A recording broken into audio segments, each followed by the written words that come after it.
pessoal. Um privilégio estar aqui hoje com vocês. Agradeço a Decision, agradeço aí Mauro também pelo convite.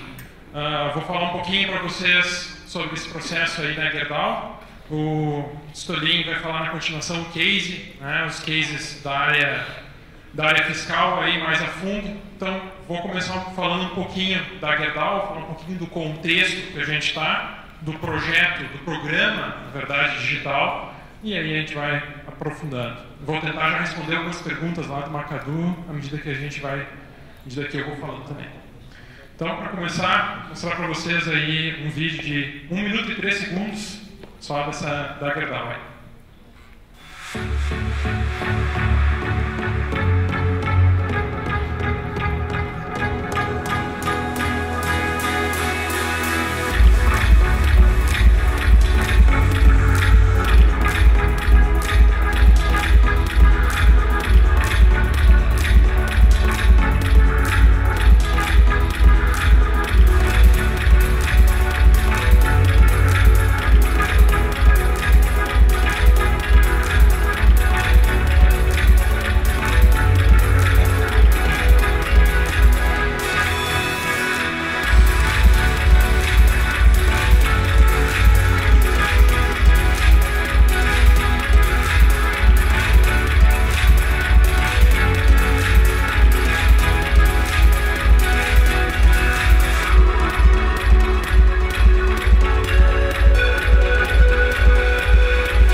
Bom, esse vídeo também está no YouTube, no canal da Gerdau lá. Convido vocês, tem outros vídeos também sobre inovação, sobre a empresa. Rapidamente, aí o vídeo falou, né, a Gerdau está presente em 12 países, várias unidades, bolsas de valores, é a maior recicladora da América Latina. Temos aí várias linhas de produtos, né, aços longos, especiais, planos, então, construção civil, indústria, agropecuária. Temos aí 37 bilhões de faturamento de receita líquida, desculpe, 2017. Bom, essa é a Gerdau. E nós, no centro de serviços da Gerdau, né, no nosso centro de serviços temos aí as áreas fiscais, contábil, financeira, recursos humanos, então a social está lá dentro também. Temos a minha área de gestão, melhoria contínua de projetos, né, que organiza isso, alguns volumes aqui para dar um pouco dessa dimensão. Né. Temos aí cerca de 360 mil documentos fiscais por mês, né, entradas e saídas, 100 mil fretes, fazemos aí 175 embarques de importação, né, via aérea, marítima, importando sucata, carvão, materiais de reposição para os nossos equipamentos. Na área fiscal, temos um Service Desk, aí um Contact Center, então para os usuários internos, para dúvidas, 30 mil minutos de dúvidas aí, e resolução de chamados. Legislações, como falamos bastante, aí temos bastante delas no Brasil, acompanhamos 800, analisamos aí mensalmente, muitas delas não têm impacto. Diria aí que cerca de 30, 20 tem algum impacto e necessitam algum projeto, necessitam, né, algum ajuste. Monitoramos os arquivos, as caixas de arquivos da companhia aí também, 1.250 obrigações acessórias, 1.500 principais por mês. Então esses são só alguns números para dar a dimensão do que a gente transaciona. Quando a gente fala em digital, né, a gente vê que na própria pesquisa agora do Macadu, imagina só se tudo isso tivesse que ser feito manualmente. Então, torna aí um exército de pessoas. Acho que nem essa plateia inteira aqui conseguiria processar tudo isso. Então, o que é o nosso programa digital? O nosso centro de serviços, né, se chama SSG, Shared Services Gerdau, em inglês. Então, temos o programa SSG Digital. Nós temos 3 objetivos: alavancar produtividade, criar soluções inovadoras e gerar valor para o negócio. Temos aí um mascote, um avatarzinho azul aí, então já está dando ar da graça. Então, para conectar com as pessoas, a gente viu que era importante um símbolo. O robô por si só é muito, né, não tem essa presença. Então, precisava dessa conexão. E mais do que essa conexão, a gente fala em pilares, né? Cultura, tecnologia e processo. A tecnologia por si só, o robô, a digitalização, a era digital, ela não traz resultado. O que traz resultado é como as pessoas aplicam ela, como a cultura funciona, como o processo.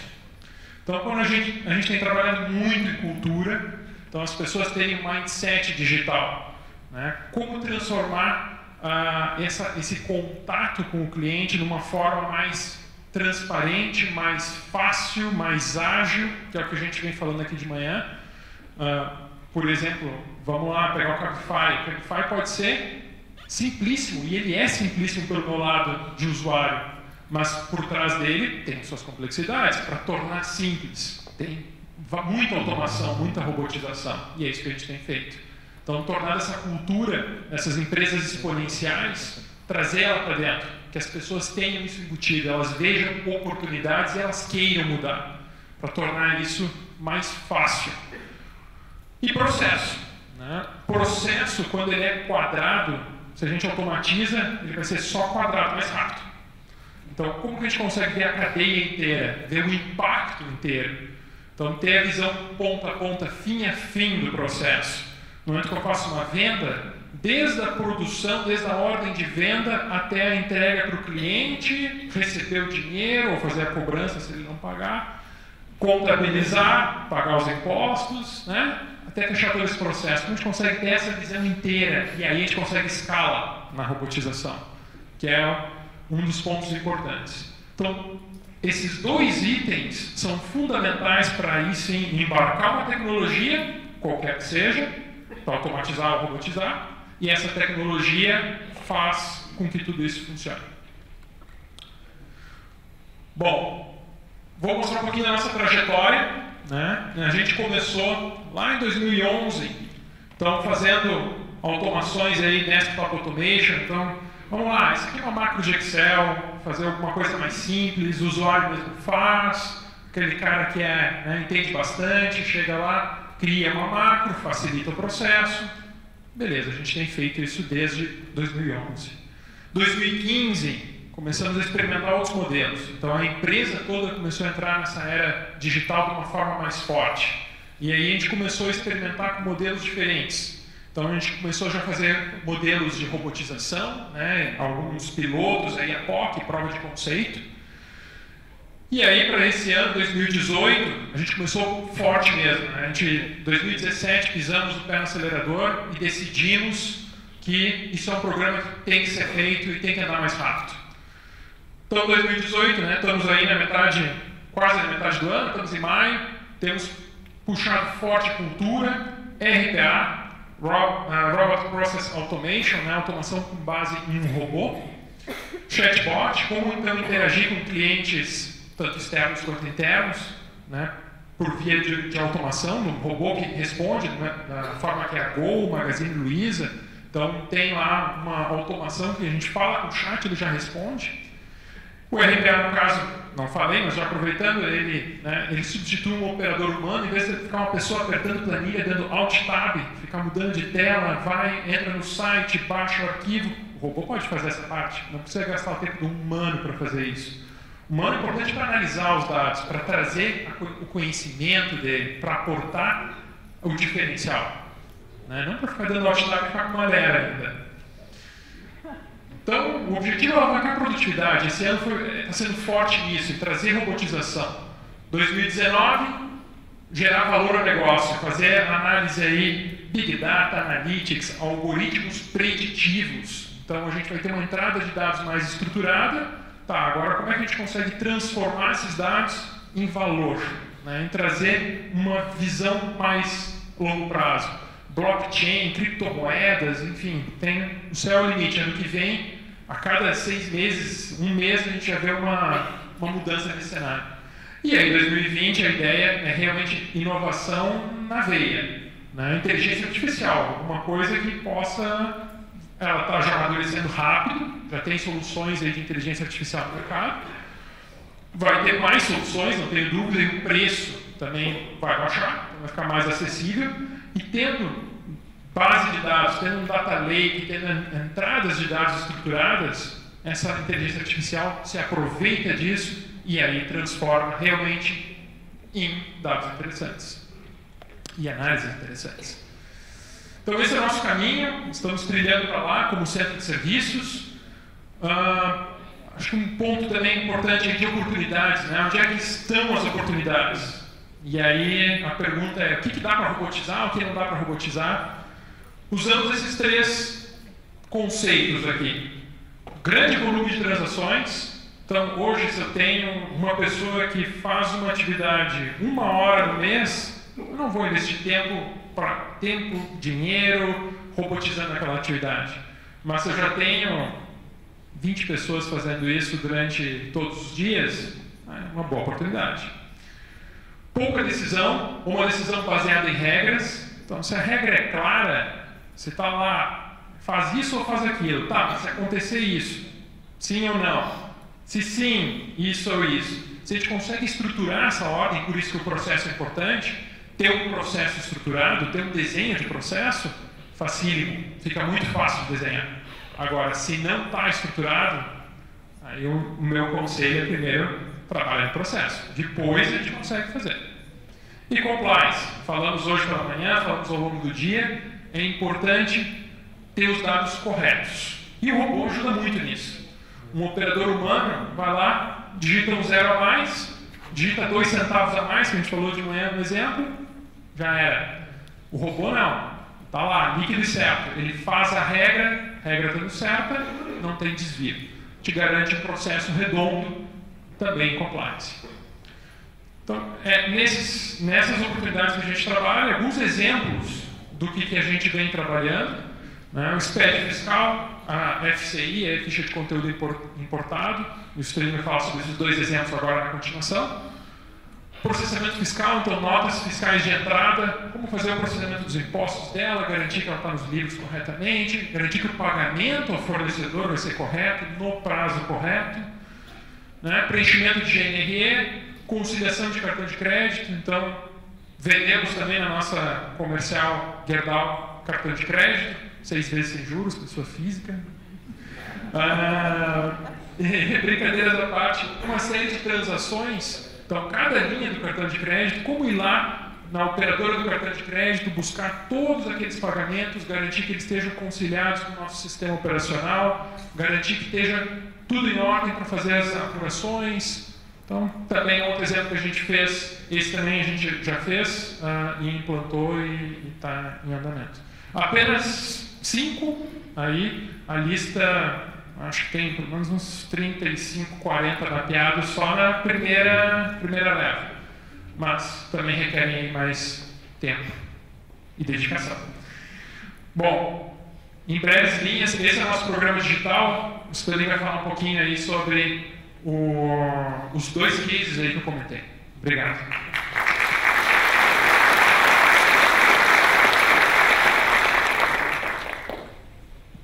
Boa tarde a todos, meu nome é André Stolin. Primeiramente queria agradecer aqui a organização do evento, em nome do Mauro. A gente está muito honrado aqui de apresentar para vocês a nossa experiência e compartilhar um pouquinho como é que está sendo esse nossa jornada, né, dentro do digital. Pegando aqui o gancho do Franciscone, quando ele falou do mindset digital, pessoal, isso é, para mim, a chave mestra, assim, de tudo, viu? A gente precisa não só planejar, sonhar, a gente precisa sentir a transformação. E quando a gente sente a transformação, a gente efetivamente está percebendo que tem mudanças acontecendo. E isso faz com que a gente se fortaleça, faça aquele passo mais firme, né, para a segunda atividade e assim por diante. Também não posso deixar de comentar aqui no início, né, que a gente cria soluções, robôs, automações, e a gente brinca lá às vezes, né, tem aqui todo o time aqui, que a gente cria às vezes um monstrinho, né? E se a gente cria ele, a gente precisa alimentar esse monstrinho. Então, está muito em voga a todo momento assim a questão da simplicidade, né? Então, A gente precisa criar coisas simples que funcionem e que dê segurança para o processo. Então, só uma dica aí, quem já fez isso sabe do que eu estou falando, dos monstrinhos aí. Bom, eu quero contar para vocês dois cases. Um é do SPED e o outro da FCI. Eu vou mostrar para vocês o processo como era e como é para facilitar. Então vai ser uma apresentação rápida, depois a gente vai se dedicar mais tempo para as perguntas, que eu acho que fica mais interessante. Tá? O processo anterior, como é que funcionava o processo anterior do ICMS-PI? Reparem aqui na linha do tempo que tem os bonequinhos, vamos dizer assim, as pessoas fazendo esse processo, né? Então, nós temos lá nosso sistema de apuração fiscal integrado, né? Que muitos aqui conhecem, da sonda ProQWord, que faz toda a nossa apuração fiscal, ou seja, todos os débitos e créditos de apuração e pagamento de impostos saem do sistema. E aí a pessoa faz a conciliação desses dados, né, confronta com a contabilidade, confronta com as diversas obrigações acessórias, e a gente chama isso de conciliação. Feita a conciliação, está tudo batendo conforme determina a legislação, a gente gera o arquivo TXT, que a maioria aqui conhece, para envio do SPED. Esse arquivo TXT, o analista chama o validador da Receita Federal, o PVA, importa, tem aquele tempo de processamento da importação, ele também faz um double check ali para verificar se aqueles números realmente estão certos, se aquele arquivo é da filial que ele está querendo ou da empresa que ele está querendo mandar, e assim por diante. Todos os dados consistidos, ele faz a assinatura digital via o cartão e CPF, que o analista possui procuração para fazer essa atividade. E transmite para a Receita, para a Cefaz. O retorno dele é o próprio arquivo assinado digitalmente e seu recibo. Ou seja, o arquivo volta, o analista pega aquele documento e arquiva num diretório de segurança. Bom, como é que ficou após a robotização, né? O robozinho que nós criamos. Primeira coisa que dá para perceber aqui é que já tem uns bonequinhos diferentes aqui na linha do tempo, né? Ou seja, a parte inicial aqui continua a mesma, ou seja, o analista ele faz a apuração, manda pagar o imposto, analisa, e esse é o foco principal, né? O analista de apuração fiscal precisa analisar os dados, né? E a gente dedica muito isso nessa etapa. Ele continua fazendo a geração do arquivo, e aqui é importante, é um misto. Aparece a pessoa aqui, mas aqui nós fizemos uma automação, diferente da robotização. O que é automação neste caso? O analista ele consegue, por exemplo, fazer a geração de 50 arquivos num comando, num único comando, né? Então, isso a gente chamou de automação que a gente fez dentro desse sistema. A partir daí, o sistema gera o arquivo num diretório pré-determinado, também gera uma informação de valor de imposto que foi apurado, quantidade de notas fiscais, estabelecimento, que isso tudo compõe uma conciliação. A partir daí o robô ele busca esse arquivo, ele mesmo chama o PVA,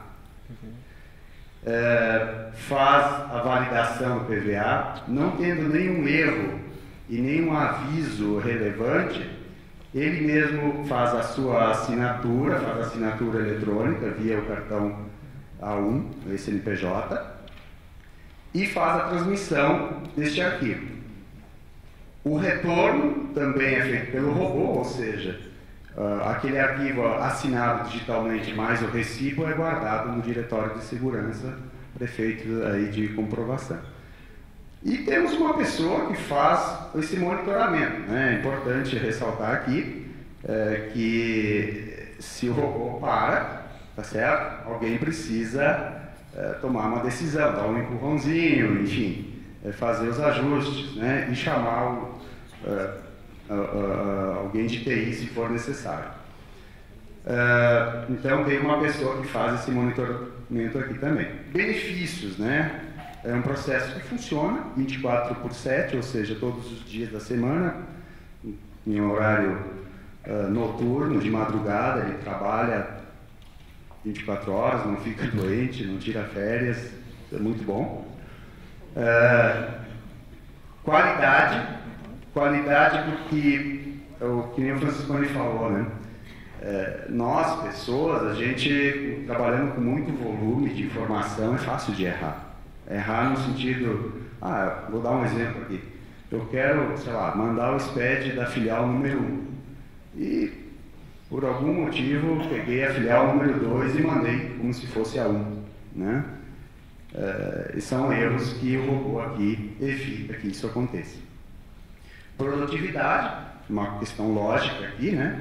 Ou seja, a gente está ganhando produtividade e está dando foco com a equipe para atividades de análise e projetos internos.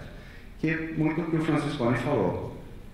Nós precisamos nos transformar. Onde é que a gente agrega valor na empresa, né? É ajudando a nossa área comercial a destrinchar um pouco essas questões tributárias que o Madruga falou hoje de manhã, né? Compras, por exemplo. A gente pode colaborar muito com a área de compras e colabora muito com a área de vendas também. Então, assim, é um direcionamento de energia, de esforço, e aqui está a cereja do bolo no meu entendimento. Tá? É aonde nós podemos ajudar a empresa, as pessoas dentro da empresa, nesse caos que é o nosso sistema tributário brasileiro, né? E não ficar gastando tempo aqui em arquivo, atividade repetitiva. A FCI, um breve aqui contexto, né, o que é a FCI para quem não sabe, mas basicamente é uma obrigação acessória que foi instituída aí pela resolução número 13 do Senado para demonstrar aí a quantidade e conteúdo importado que compõe um determinado produto que as indústrias fabricam. O processo anterior, também todo manual, aqui estou descrevendo como é que era esse processo, extrai os dados do SAP, nosso sistema, nosso ERP, faz uma validação, assina isso digitalmente, transmite, depois de um tempo vai lá na Cefaz, consulta e volta para o SAP para que esse número, essa ficha de conteúdo importado, ela possa ser colocada na nota fiscal eletrônica. O processo atual, né, no mesmo contexto, aparece aqui o robozinho, né? Ou seja, e aqui eu deixei duas caixinhas em branco, aqui, ó, a primeira e a última, porque aqui efetivamente a automação fez muita diferença. Nós construímos dentro do nosso ERP um job. Ele funciona automaticamente nos horários que a gente definiu e ele produz essa informação e disponibiliza para o robô dar continuidade ao processo. Então, o SAP gera a informação, o robô começa a funcionar, pega esse arquivo, valida, assina, transmite, depois de uma hora ele vai lá, consulta, traz a informação de volta e coloca de volta para o SAP para a nota fiscal sair com a informação correta. E também temos aqui uma pessoa fazendo, né, esse monitoramento. Um processo 100% automatizado, funcionando 24/7, com redução de custo, agilidade logística e compliance. Aqui a cerejinha do bolo é logística. Né? Nós tínhamos aqui situações, por exemplo, a demanda surgiu na sexta-feira de tarde, 4 horas da tarde. E tínhamos uma remessa, né, para liberar isso né, para o nosso cliente. Por muitas vezes, a gente só conseguia liberar isso na segunda-feira, e o caminhão estava carregado. Né? Então, assim, agora não tem mais essa história de ficar trancando operações e gerando dificuldades para o negócio. Então, aqui, o principal ganho assim, para nós, além da redução de custo e compliance aqui porque deixa isso sem falhas, que nem o Franciscone colocou, né? Nos permite ter certeza, e a gente faz até um duplo check aqui, ou seja, todas as notas fiscais saem com a FCI direitinho, não tem mais esse problema né, de um possível descuido aqui, né, na nota. Acho que é importante aqui a gente falar das perguntas, que fica um pouquinho melhor, mais dinâmico, e a gente pode atender aqui as curiosidades, né? Mas o que eu queria só ressaltar desse processo, de novo, é muito importante essa mentalidade de transformação digital. A gente tem que mudar o nosso pensamento, né? Aquela história que a gente ouve falar aí na internet, do guardador de livros, que a contabilidade será extinta, etc, etc, etc. A gente fica meio balançado quando vê essas coisas, né? Porque a gente é profissional da área. Mas o que eu vejo e acredito é assim, a gente vai atuar em outro campo, né? A gente vai facilitar a empresa, facilitar a operação, a destrinchar e dar mais velocidade nessas questões burocráticas. É por aí que eu acredito que nós temos que nos transformar. Mauro, vamos nas perguntas? Como é que... Vamos nas perguntas. E tem, hein? Elas se multiplicam, é que nem pipoca esse negócio aqui. Vamos lá. Aquilo que vocês, claro, fiquem à vontade. Aquilo que vocês puderem e quiserem e souberem responder aqui, tranquilo, tá, gente? Até porque tem informações que podem ser da empresa e aí a gente entende também. Quanto tempo foi necessário, quanto tempo foi preciso e quantas pessoas foram envolvidas nos processos de automatização desses cases? Eu estou mais ou menos traduzindo. Quantas pessoas se envolveram nesse processo de, eu estou entendendo, dos cases FCI e o SPED fiscal? O tempo, como foram assim, os nossos dois primeiros casos de robotização, né, na área fiscal, automação a gente tem trabalhado há muito tempo, né? Então assim, não é novidade para nós automatizar os processos. Agora, a robotização é diferente, é parecido, mas é diferente, né? Então imaginem assim que o computador, ali, que o robô, ele vai estar navegando nas telas, né, que aparecem no monitor. Então, se mexer alguma coisinha num campo ou no outro, o robô precisa ser instruído. Então, nós levamos um pouco mais de tempo, né, pelo que eu estou entendendo da pergunta, um pouco mais de tempo nessa largada, porque a gente precisou investir tempo com infraestruturas de tecnologia, tá? Ou seja, é uma solução que funciona na nuvem. Também no desenho, foi uma primeira experiência, né? Um desenho que a gente chama lá de blueprint da solução. Mas, propriamente dito, execução desse trabalho, também tivemos um probleminha, né? Empresa grande é assim, né? É burocrático, na hora de contratar, precisa aprovar, né? Em várias instâncias, ok? Mas na hora de execução, propriamente dito, em torno de 60 a 90 dias, nós conseguimos colocar no ar a solução. Começamos pequeno, tá, gente? Por exemplo, a FCI, né? A FCI, o primeiro start foi o primeiro processo, foi a FCI. Foi a FCI. A gente começou entregando, mas nem tudo era automatizado. Depois, no segundo mês, no terceiro mês, é que nós fomos aprendendo o que nós tínhamos que fazer efetivamente para torná-lo 100% automatizado. Então, eu posso dizer assim, que se fosse para o próximo, né, agora que a gente está mais firme, em 60, 90 dias a gente consegue colocar no ar uma solução, né? Ô Francisco, isso significa que teve um custo de aprendizagem. Eu acho que é isso, né? Sim. Que a pergunta e a resposta quer dizer que nós temos um custo de aprendizagem, é isso? Exatamente. Além da aprendizagem, Essa parte aprendizagem, eu digo, de ambiente, de como se comporta, se falhar, o que se faz, coisa do gênero, né? Governança. É muita inovação e requer muita governança, né? E um dos pontos chave, quando a gente fala em robotização, RPA, é que o RPA ele não é uma ferramenta da TI, ele é uma ferramenta do negócio, apoiada por TI, tem que andar junto. Então, essa conversa junto com a TI, ela tem que existir. E a TI também se sente, né, quem é que mexeu no meu queijo. Então, é uma conversa que acontece, tem que acontecer, e ela demora um pouco para decidir. Esse robô teve todo um processo de contratação e tal. O de cartão de crédito a gente fez em uma semana. Fácil, uma semana. A regra era simples, era ir no site, baixa o extrato, limpa, pá, sobe. Fácil. E se gastava uma pessoa uma manhã inteira todos os dias para fazer. Então a curva de aprendizado, dependendo da complexidade, número de acessos do robô, vai fazendo a curva de experiência, maturidade, facilitando. Ok. Como é que foi a seleção dos possíveis fornecedores? Alguma startup ou as empresas menores foram cogitadas ou somente as gigantes que a gente ouve falar aí, IA e outras empresas maiores?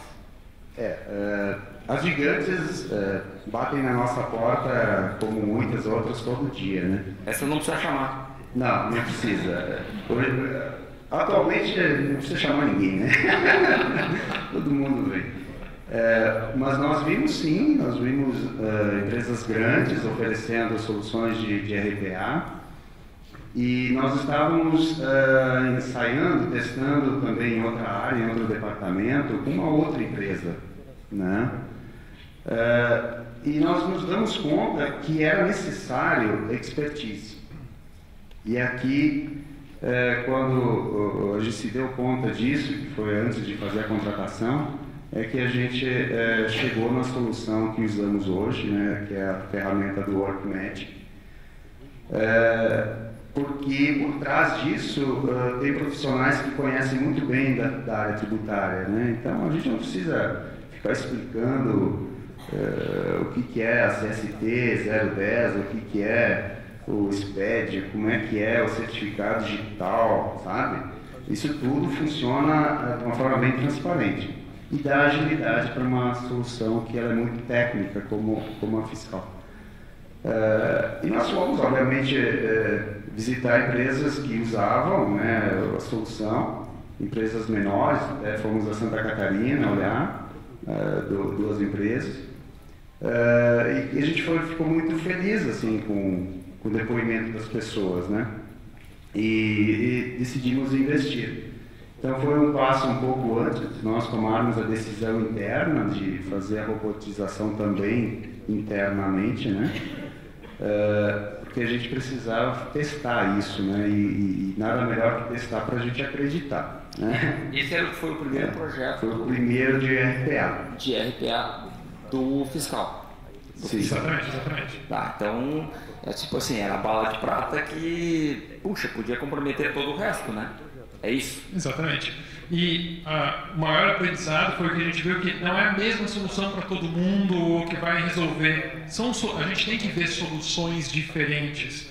Para o fiscal fez total sentido, continua fazendo e vai fazer. Mas quem sabe, será que o pessoal tem um conhecimento específico para fazer talvez, sei lá, folha de pagamento? Não sei. Então, essa análise tem que ser levada em consideração. Ou para engenharia, por exemplo. Não é só a solução. É o que está junto com a solução, que já vem embarcado de conhecimento sobre cartão de crédito, sobre a área financeira, sei lá, medicina, folha, ou o que vai. A gente não pode desprezar que por trás do robô, da automação, tem a pessoa que ensina ele, né? Então, assim, quanto mais e melhor a pessoa souber conhecer de processo, melhor vai ser a solução, né? Quando ele para, né, é uma martelinho de ouro, né? Onde é que ele vai acertar a batida aqui para ele voltar a funcionar? São detalhes importantíssimos, porque também vimos outras empresas grandes que já estão mais tempo com RPA e elas colocaram essa preocupação, né? Você imagina assim, processamento de frete, vai lá, vamos botar um exemplo, né?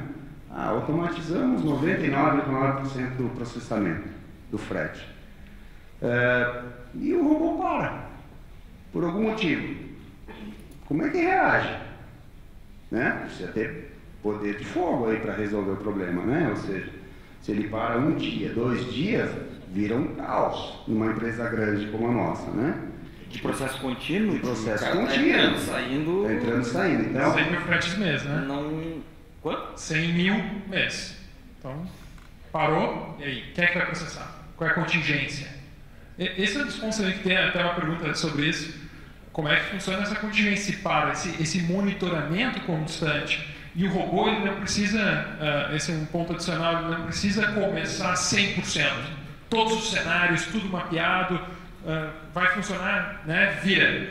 Ele tem que começar com casos menores. A gente começou um dos robôs que a gente botou além do processo de fretes, por exemplo, ele já tem um automatismo lá de 75%, 80%. Vamos botar um adicional. Tá, mas e aí, qual é o cenário? Se acontecer somente essa perninha, ok, então ele está fazendo 500 fretes. 500 é muito pouco. Ok, mas a gente está começando com 500. Se ele parar ou der um problema, a gente consegue atender. E não se ele virar 50 mil. Uhum. Tipo o fazamento, né, Maia? Tem que ir por etapas, né? Tem que ir por etapas, né? Porque, cara, 100 mil fretes é muita coisa, né? Ou seja, outra coisa, 10% já é um ganho, 20%. Outra coisa que a gente cuida muito ele também não pode errar, né? Então, assim, a gente fica monitorando ele e se der M na entrada, vai dar M na saída. Né? Então, se bem programado, ele não vai errar o centavo, ele não vai errar as coisas que são bastante importantes, mas precisa do humano por trás para ensinar o bem, né? Ensinar esse robô. Mas aí é muito mais gestão do humano sobre o processo, né? Não deixar o certificado vencer, enfim, deve ter inúmeras coisas, né? Essa noite não teve internet, coisas do gênero, né? Mas aconteceu justamente isso, quando a gente estava, antes de subir para a infraestrutura, esse da FCI, estava rodando uma máquina local e teve um desligamento de energia no fim de semana. E a gente disse, puxa, por que segunda-feira estava lá a máquina lá com o Windows reiniciando? Ele parou? Parou. Aí tem que subir, urgente subir para a nuvem, para não acontecer isso. Então tem que ter alguém atento e vendo esse tipo de coisa. Mesmo na nuvem, pode acontecer uma mudança de cenário. Hoje, um robô, que ele vai num site, por exemplo, vai no site da qualquer fornecedor aí. Se o site muda o layout do site, o robô vai se perder. Então alguém tem que ver e tem que ir lá e dizer assim, olha, mudou o site, mudou... Se é uma nova versão, um novo plugin, enfim, né? Fez me lembrar, assim, uma atualização, por exemplo, do Internet Explorer, do Google Chrome, tudo entendeu? Se quem está lá atualizando essas ferramentas não sabe que tem alguma coisa funcionando automaticamente, ele vai parar. Então, precisa envolver bastante gente, principalmente TI, né? E aí a coisa funciona e está bem gerenciada, né? Tem uma outra aqui que é todas as empresas que ofertam, todas é forte, né? Acho que aqui é uma força de expressão, mas as empresas que ofertam os robôs colocam com projetos ou colocam os projetos com ROI, com retorno sobre o investimento de entre 2 e 3 anos. Qual é que é a expectativa ou experiência da Gerdau? Acho que eu posso falar isso aí. 2 ou 3 anos é engraçado, né? Depende do volume, que foi o que eu falei lá. Tem projetos compliance, por exemplo, ROI nenhum. Fazer certo, garantir que está certo, ponto. Não tem discussão. O ROI vai durar 15 anos, não importa, fazer certo. Mas agora tem outros processos simples. Cartão de crédito é um bom exemplo desses aí. Simplesmente a atividade está com dificuldade de ser feita. E o ROI dele é uma semana. Ele se paga em uma semana. Fácil, acabou. Então depende muito do volume. Com o número de transações, a gente trabalha... Se eu conseguir automatizar e eu tirar a atividade de talvez 1 ou 2 pessoas, que a gente consegue olhar isso, as pessoas conseguem trabalhar em outras atividades, se paga dentro do próprio ano. Então é bem mais curto que isso. Tu diria assim que se a curva se é uma vertical muito grande e tu consegue automatizar boa parte disso, ele se paga mais rápido. Sim, é isso por causa do volume, né? Sem dúvida. A maioria... Fora isso, mas eu digo o volume, né? De economia de recursos mesmo, grana. Exatamente. O que a gente está vendo são processos que a gente tem ROI dentro do ano. Para vocês terem uma ideia, nossa quantidade de spread é em torno de 290, né? 290 spreads por mês. Eu acho que aqui tem representantes de empresas que possuem muito mais estabelecimentos, né? Então, se tiver acima disso e até isso, o ROI vai ficar em torno, no nosso caso, né? Spread ficou 2 anos. Mais ou menos, vamos dizer. Ficou 2 anos, né? FCI, nós temos em torno de 300 FCIs por dia útil que esse robô ele faz, né? Então, é um volume considerável e aqui a questão não é tanto volumetria, sim compliance para o nosso caso, né? E na FCI, além que tu falou do logístico, o sair caminhão antes, chegar no cliente antes, o valor de não perder aquele cliente, o ROI disso é instantâneo. Eu fiquei muito impressionado nisso, né? Com isso, né? Do tipo assim, cara, chega um pedido na quinta-feira de tardezinha, talvez tu vai faturar na segunda, ou na sexta vai faturar na segunda. Tem um outro exemplo aí, que é o da GNRE, né? Depois da emenda constitucional que determinou aí o recolhimento do DIFAL para o destino, né? No consumo. Então, também é um problema, porque o caminhão aquele que nós não temos a inscrição estadual no destino, né? O caminhão tem que sair com a guia recolhida, tá certo? Então, esse nós estamos trabalhando neste momento, né? É muito maior, é muito mais impactante a gente poder fazer negócios rápido e não ter esse problema logístico. E essas coisas não começarem a ficar gerando minhoca na cabeça da gente na hora de fazer o negócio, né? Você imagina... Mato Grosso eu não tenho inscrição, tem que providenciar guia, logística, não é qualquer transportadora que vai fazer. Quer dizer, começa a embaçar o negócio, né? E é muito maior do que tirar uma pessoa que faz. É o valor da cadeia, o valor do negócio, de ter clientes, de agregar valor ao serviço. Então, aí o ROI é exponencial. A satisfação do cliente, né? De, cara, eu resolvo o fiscal, o tributário, enfim, as obrigações de uma forma muito mais rápida e com um nível de certeza que pode dar, cara, segunda-feira vai chegar, né? Não vai trancar por causa disso ou daquilo, posto fiscal e... Os efeitos práticos, assim, no dia a dia da gente, né? Por exemplo, colocando no processo manual, o cara vai lá e manda pagar uma GNRE e ele que faz a GNRE, ele entra no site e faz, né? Se ele fizer alguma coisa errada aí, nós estamos falando de valores baixos, daqui a pouco R$500, R$1.000. Que nem o Madruga, acho que ele falou de manhã aqui, ninguém vai buscar de volta esse dinheiro aí. Não dá, não funciona, pagou errado, velho, vai pagar 2 vezes, né? Então, assim, eliminar esse erro também significa redução de custo, né? E quando você coloca esses grãozinhos, né, formiguinha, vários probleminhas, quando você soma no final do mês uma operação grande como a nossa, dá um valor interessante, né, que a gente deixa, né, ou pagou errado, ou um código errado de receita, né, enfim. Então a gente resolve um problema importante da cadeia. Eu fico imaginando a gente tentar justificar para o nosso cliente que o caminhão não chegou, o transportador, enfim, não chegou no destino porque não pagou uma GNRE. Se for numa obra, cara, talvez o cara lá saiba o que é uma GNRE, talvez, né? Se for explicar para o mestre de obra que não chegou a carreta com o aço que ele estava esperando, precisava, já tinha programado gente, sei lá, coisas que estão aguardando, que a obra também é um negócio bem sequencial. E aí vai fazer, o caminhão não chegou por causa da GNRE. A gente simplifica e diz que é culpa do Getulin mesmo. Eu estou cansado de tomar sarrafada na orelha, viu? Não sei se acontece isso na empresa de vocês, mas assim, quando dá um problema em vendas, enfim, né? A culpa sempre é da fiscal, né? Então, a gente tem que tentar fazer negócio mais fácil e ajudar as pessoas aí nessa confusão toda aí. A última perguntinha, nós estamos com o tempo esgotado. Os robôs são criados pela TI da Gerdau ou por empresa de tecnologia terceirizada? Hoje nós temos 2 modelos. Robô criado dentro da nossa área, da minha área, na verdade, da gestão de serviços, e robôs criados por terceiros. Então a gente tem um modelo misto. E que eu tenho na minha área um programador que ajuda Na minha área, a gente avalia processo, né? A gente faz gestão de processos, gestão de projetos. Então, a gente tem essa parte do processo, de analisar o processo.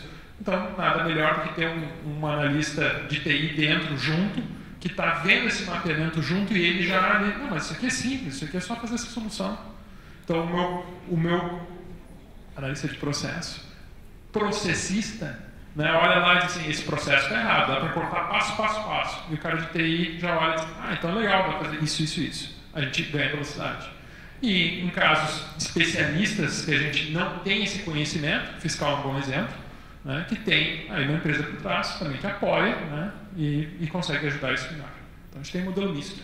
E só também acrescentando, dentro desse trabalho interno, nós criamos um grupo de pessoas, né, que são pessoas de diversas áreas para formar esse grupo, né, porque daí todo mundo está aprendendo junto, né, e está tendo visões diferentes para tratar o problema. Então é uma co-responsabilidade, uma co-criação bastante importante aí, e bem bacana.